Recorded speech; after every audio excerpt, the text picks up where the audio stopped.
Dios les continúe bendiciendo. Muy buenos días para todos. Hoy sucedió algo con el tema, porque yo no llamé a Julia para ver qué era lo que ella iba a compartir, ni llamé al hermano Aldemar, pero alguien nos puso de acuerdo y yo pienso que es el obrar del Espíritu Santo de Dios. Es la forma en que yo veo como el Espíritu Santo de Dios obra. Vamos a abrir la palabra de Dios en Génesis capítulo 37. Vamos a estar leyendo del verso 1 al verso 7. Génesis 37 del verso 1 al verso 7. Dice la palabra de Dios: habitó Jacob en la tierra donde había morado su padre, en la tierra de Canaán. Esta es la historia de la familia de Jacob.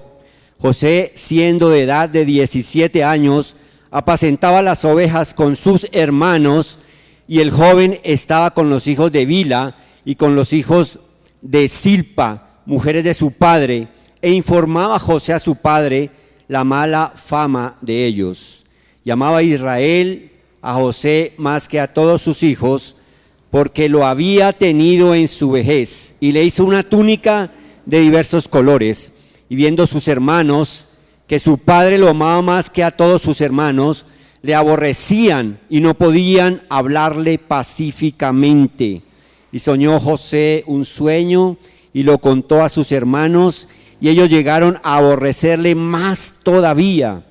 Y él les dijo: oíd ahora este sueño que he soñado. He aquí que atábamos manojos en medio del campo, y aquí que mi manojo se levantaba y estaba derecho, y que vuestros manojos estaban alrededor y se inclinaban al mío. Padre, te pedimos en esta mañana que tu Espíritu Santo sea quien nos enseñes, Dios del cielo. Abre nuestros corazones para recibir tu palabra como quieres, Señor, entregarla y dejarla en esta mañana. Gracias, Señor, en el nombre de Jesús. Amén. Hermanos, vivimos un tiempo donde escuchamos muchas cosas, ¿no? Hay algunos que dicen: no quiero saber de nada. El que es gordito quiere ser flaco, el que es flaco quiere ser gordo, el que tiene el pelo liso quiere ir y hacerse rizos, el que tiene rizo va y se lo manda a planchar para que le quede bien liso, y así sucesivamente. Hay una inconformidad, y muchas veces le echamos la culpa de nuestra inconformidad a nuestro entorno, a lo que está a nuestro alrededor. Y es así que muchas personas no se hallan en su hogar, en su casa, en su familia, en su trabajo, en el lugar donde se encuentre, no está conforme. Hoy vamos a hablar acerca del propósito de Dios en mi vida. El propósito de Dios en mi vida. Cuando tomamos este texto, encontramos a un hombre, a un joven, en medio de una familia de ese tiempo, y lo retoma la palabra de Dios de edad de 17 años. ¿Sí? Y ya a esa edad de 17 años, Dios había trazado un propósito en la vida de José. Dice que soñó un sueño y lo contó a sus hermanos, y ellos llegaron a aborrecerle más todavía. Pero ya había un propósito en la vida de José a la edad de 17 años. Hoy algún joven podría decirme: pero a los 17 años yo estoy muy joven. ¿Qué propósito puede haber en mi vida? ¿Qué propósito me puede dar el Señor a esta edad?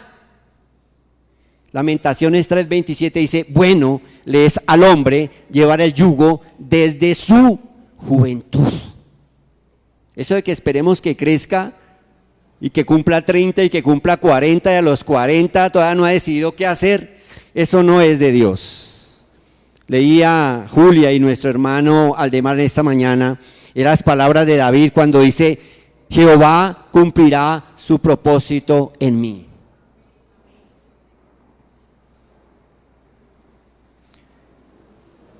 sepamos hacia dónde se direcciona ese propósito.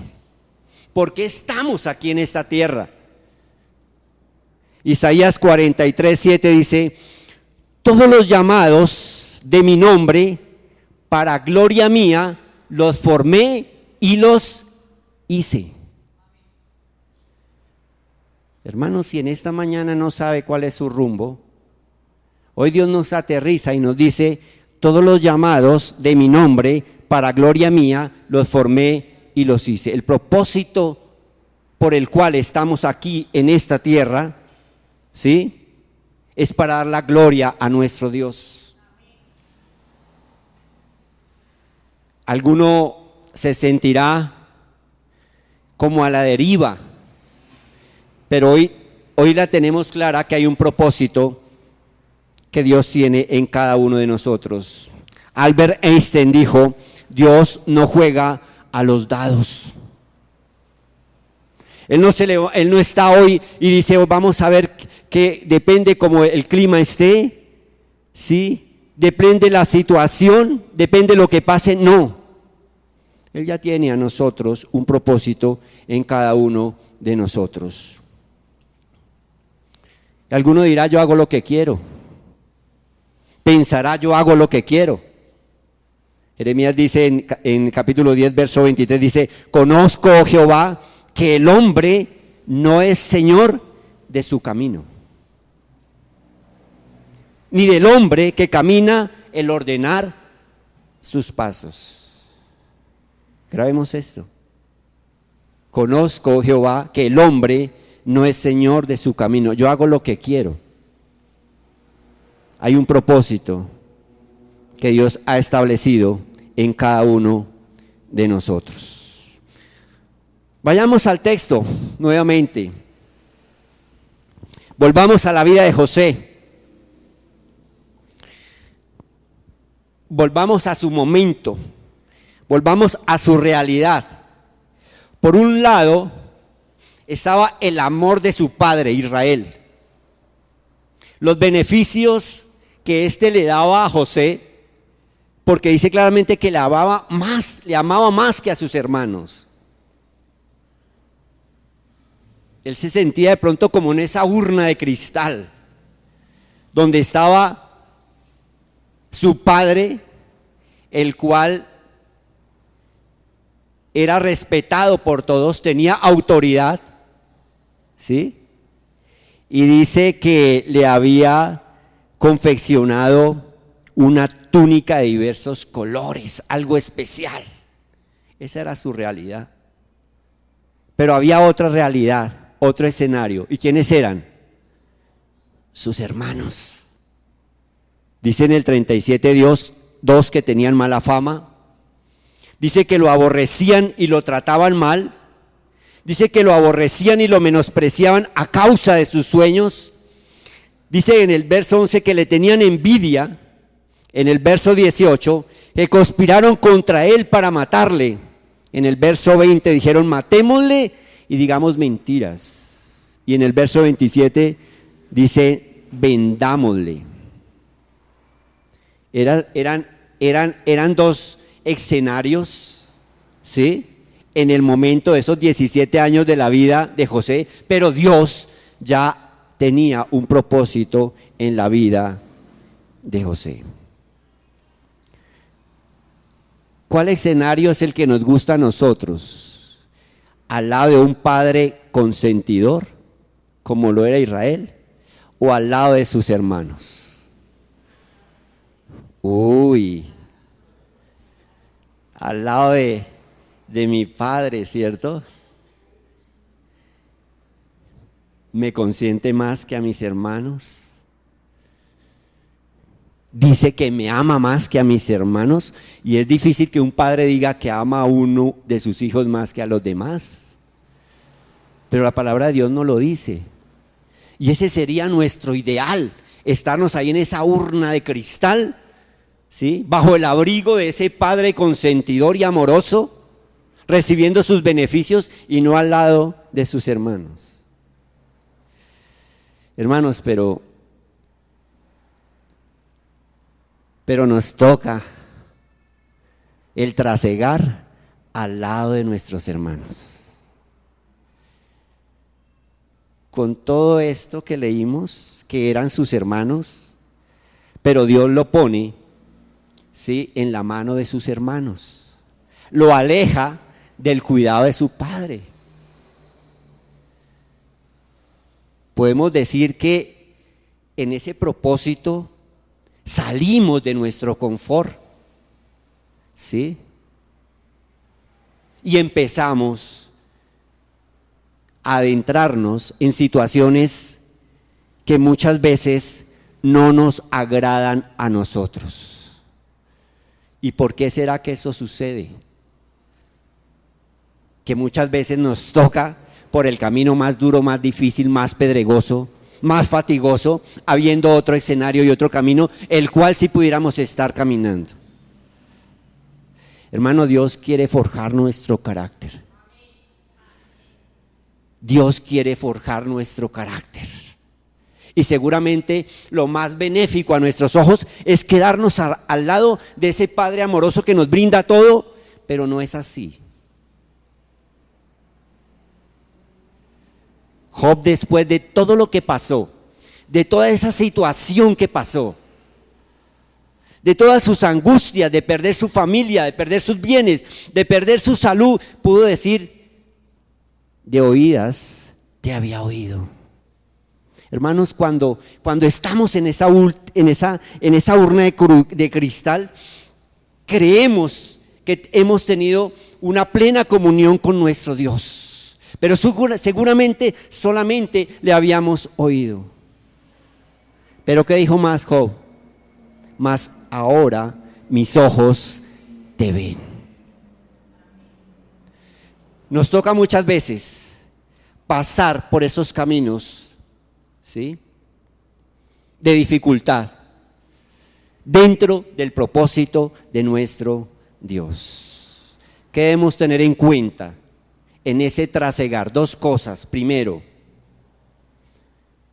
porque yo sé los pensamientos que tengo acerca de vosotros, dice Jehová, pensamientos de paz y no de mal, para daros el fin que esperáis. Primero, ese trasegar dificultoso, pedregoso, difícil, angustioso, ¿cierto?, nos lleva a un fin que siempre Dios ha dispuesto, que es bueno para nosotros. Y segundo, en medio de esa situación, poder digerir ese Romanos 8:28. Y sabemos que a los que aman a Dios, todas las cosas le ayudan a bien. Esto es, a los que conforme a sus propósitos son llamados. Pero ¿qué hacer en ese trasegar? Ama a Dios. Ama a Dios. No podemos desligarnos de esa comunión con nuestro Dios en medio de ese trasegar y levantarnos y renegar cada día que amanece. El que trabaja porque tiene su trabajo, otro día tener que madrugar, otro día que enfrentarme a ese jefe. Y el que no tiene trabajo, otro día sin trabajo. Qué triste, ¿no? Pero muchas veces esa es nuestra actitud. ¿Por qué pasó José? 37:23. Cuando llegó José a sus hermanos, ellos quitaron a José su túnica, la túnica de colores que tenía sobre sí, y le tomaron y le echaron en la cisterna. Pero la cisterna estaba vacía y no había en ella agua. Y se sentaron a comer pan, y alzando los ojos miraron, y aquí una compañía de ismaelitas que venía de Galaad, y sus camellos traían aromas, bálsamo y mirra, e iban a llevarlo a Egipto. Entonces Judá dijo a sus hermanos: ¿qué provecho hay en que matemos a nuestro hermano y encubramos su muerte? Venid y vendámosle a los ismaelitas, y no sea nuestra mano sobre él, porque él es nuestro hermano, nuestra propia carne, y sus hermanos y sus hermanos convinieron con él. Y cuando pasaban los ismaelitas, mercaderes, sacaron ellos a José de la cisterna y le trajeron arriba y le vendieron a los ismaelitas por 20 piezas de plata y llevaron a José a Egipto. Sale de su confort, queda en mano de sus hermanos, en mano de ellos, es vendido como esclavo. Y alguno podría decir, qué tristeza, qué calamidad tan grande. Y pasamos por situaciones difíciles, decimos, pero ¿por qué, Señor?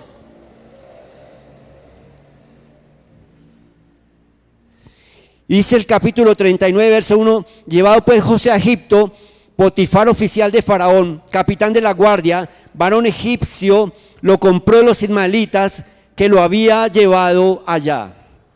Pero ¿qué dice el verso 2, mis amados hermanos? La primera parte.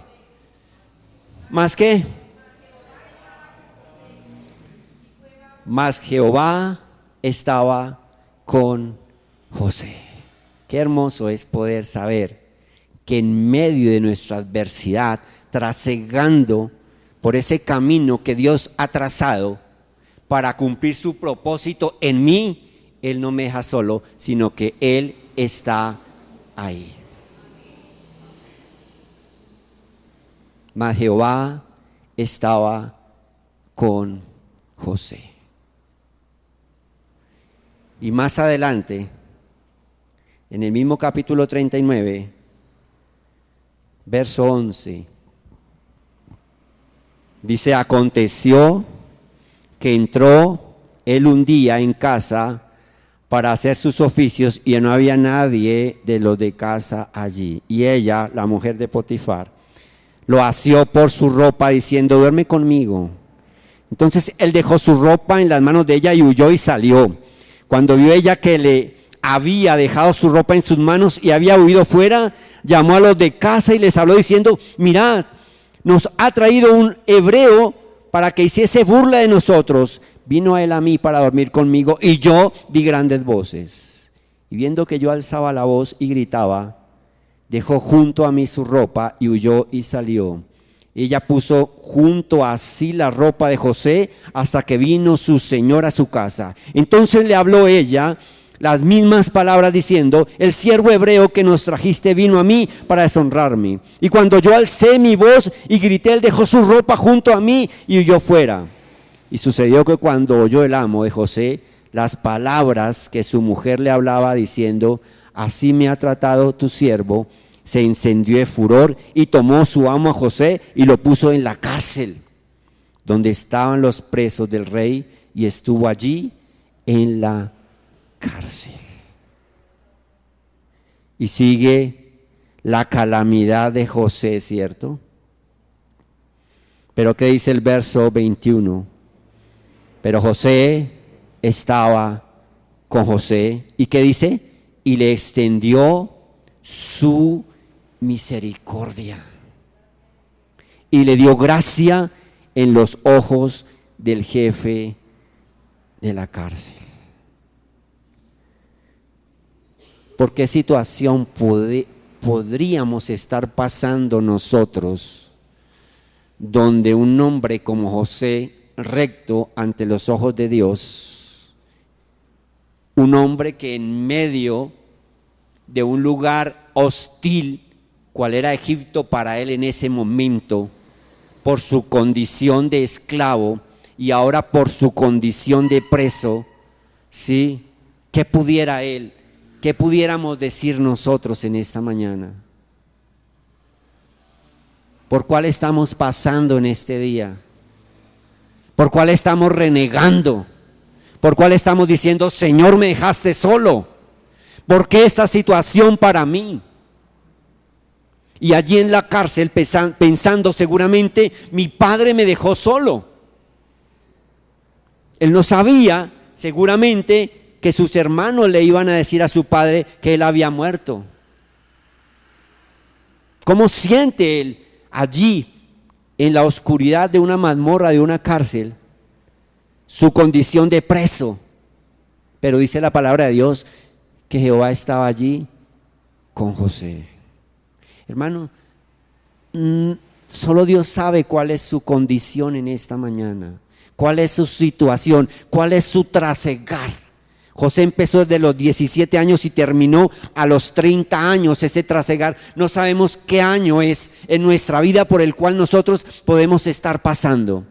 Pero una cosa sí debemos saber, que al que ama a Dios, al que ama a Dios, al que ama a Dios, todas estas cosas le ayudan a bien. Y en el lugar donde nosotros nos encontremos, allí está la presencia de nuestro Dios extendiendo su misericordia.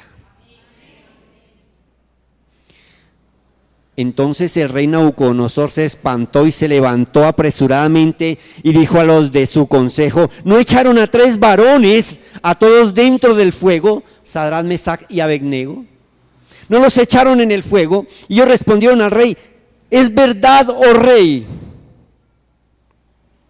Y él dijo: y aquí yo veo a 4. 4. Y dice, y se pasea, veo a 4 sueltos y se pasean en medio del fuego sin sufrir ningún daño. Y el aspecto del cuarto es semejante al Hijo de los dioses. No estás solo, no estás sola. Siempre hay uno ahí. Y es semejante al Hijo de los dioses. Sentimos que estamos solos muchas veces,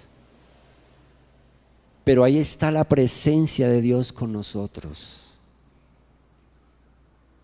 En ese trasegar seguramente difícil, en cumplimiento del propósito de Dios en nuestras vidas.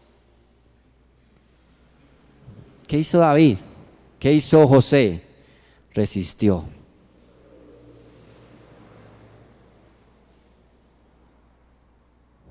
Someteos pues a Dios, resistid al diablo y huirá de vosotros. Resistid y sometimiento a la voluntad de nuestro Dios. No nos gusta muchas veces, porque quisiéramos estar en esa urna de cristal al lado del Padre ese consentidor que ama y que dice que nos ama más que a los demás hijos. Pero ese propósito debe cumplirse en nosotros y se cumple en nosotros. David lo dijo y la palabra del Señor nos lo trae en esta mañana a nuestros corazones. Vamos al capítulo 41, verso 14.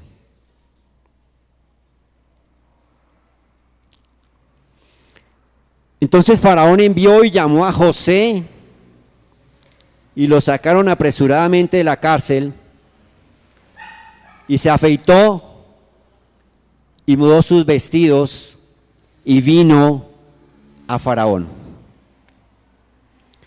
Y dijo Faraón a José: yo he tenido un sueño y no hay quien lo interprete,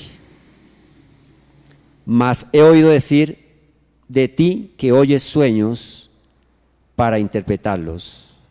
Respondió José a Faraón diciendo: no está en mí, Dios será el que dé respuesta propicia a Faraón. Hermano, esto nos toca a nosotros.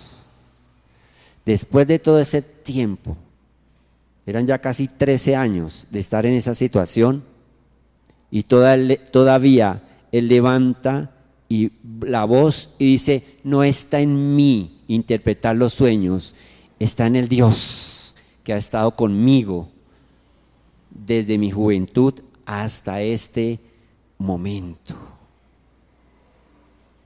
Hermanos, ese momento de moldear ese carácter, de esos desiertos por los cuales pasamos, tienen fin.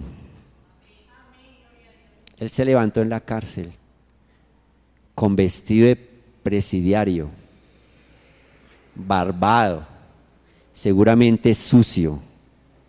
Pero dice que Faraón envió y llamó a José y lo sacaron apresuradamente de la cárcel, se afeitó, mudó sus vestidos y vino a Faraón. Podríamos decir, Señor, ¿hasta cuándo? Hasta cuando Dios lo disponga. ¿Hasta cuándo, Señor? Hasta cuando Él disponga que termina ese tiempo en el cual el Señor quiso que le conociéramos, que dependiéramos de Él, que nuestra vida estuviera única y exclusivamente dependiendo de la misericordia de nuestro Dios. Verso 39 del mismo capítulo 41. Y dijo Faraón a José: pues que Dios te ha hecho saber todo esto, no hay entendido ni sabio como tú. Tú estarás sobre mi casa, y por tu palabra se gobernará todo mi pueblo. Solamente en el trono seré yo mayor que tú. Dijo además Faraón a José: he aquí, yo te he puesto sobre toda tierra de Egipto. Entonces Faraón quitó su anillo de su mano y lo puso en la mano de José y lo hizo vestir de ropas de lino finísimo y puso un collar de oro en su cuello y lo hizo subir en su segundo carro y pregonaron delante de él: doblar la rodilla, y lo puso sobre toda la tierra de Egipto. ¿Todavía quieren seguir quedándose al lado de ese Padre amoroso? ¿Todavía queremos seguir diciendo aquí en esta urna de cristal? ¿O queremos pasar al otro escenario donde están los hermanos que lo odiaban? Hermanos, ese es nuestro trasegar por esta tierra. Esa es nuestra vida. No nos gusta. O alguien levanta la mano y dice: ¿a quién le fascina entrar en situaciones de adversidad? ¡Ya! No, hermanos, no nos gusta. Pero es lo que Dios utiliza, ¿sí?, para forjar nuestro carácter y poder en medio de la adversidad decir: yo no soy quien voy a interpretar tus sueños, es el Dios que me ha traído acá. No son mis fuerzas, no es mi coraje, no es mi sagacidad, es la misericordia de Dios en cada uno de nosotros. Dice el verso 50: y nacieron a José 2 hijos antes que viniese el primer año de hambre, los cuales le dio a luz a Asenat, hija de Potifera, sacerdote de On. Y llamó José el nombre del primero Manasés. Todos los nombres derivaban de algo.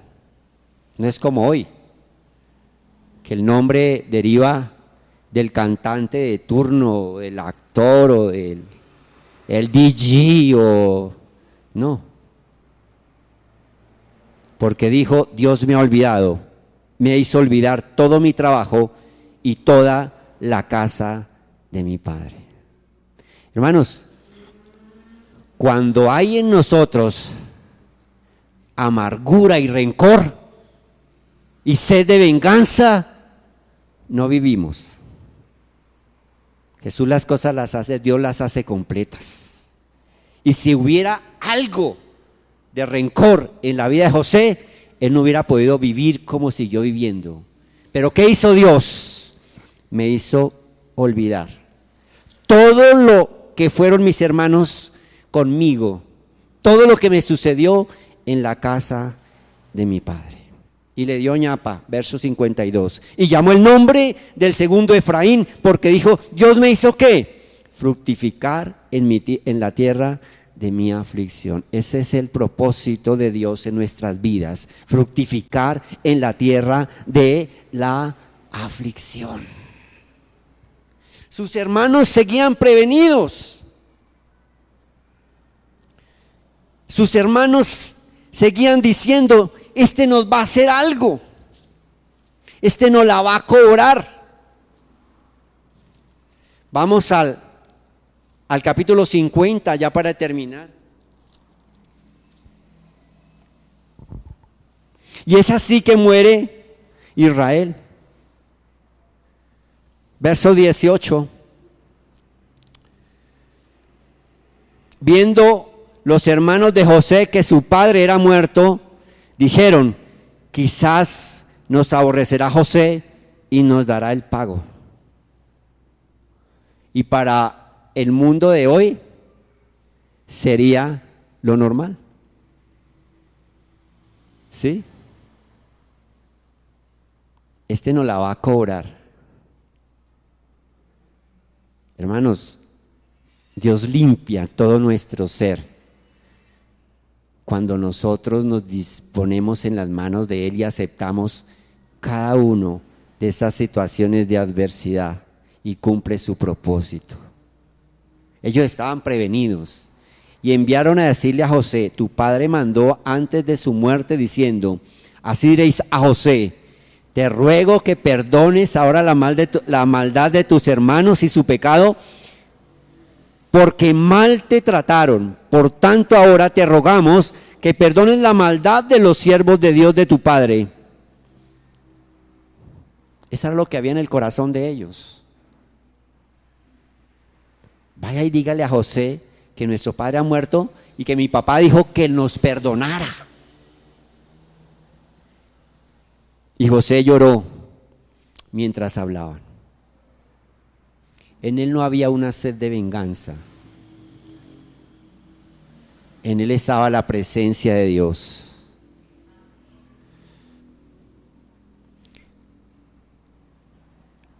Vinieron también sus hermanos y se postraron delante de él y dijeron, henos aquí por siervos tuyos.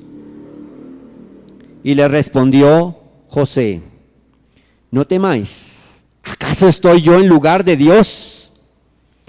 Vosotros pensasteis mal contra mí, mas Dios lo encaminó a bien para hacer lo que vemos hoy, para mantener en vida a mucho pueblo. Jehová Dios cumplirá su propósito en mí. La honra y la gloria para nuestro Dios. Ahora pues, no tengáis miedo. Yo sustentaré a vosotros y a vuestros hijos. Así los consoló y les habló al corazón. Hermanos, vamos a darle gracias a Dios en esta mañana. Vamos a decirle, Señor, aquí estoy. Hoy quiero que cumplas tu propósito en mí. Señor, sé que en medio de la tribulación, en medio de la angustia, en medio de los momentos no agradables de mi vida, tú has estado ahí y seguirás estando.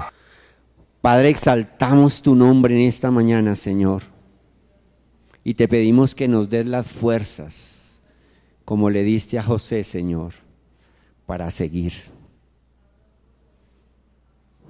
Tú has dispuesto un propósito en nuestras vidas y ese propósito se cumple porque lo que tú ordenas se cumple, Señor del cielo. Hoy anhelamos, Señor, ser prosperados aún en la tierra de la aflicción, Señor amado.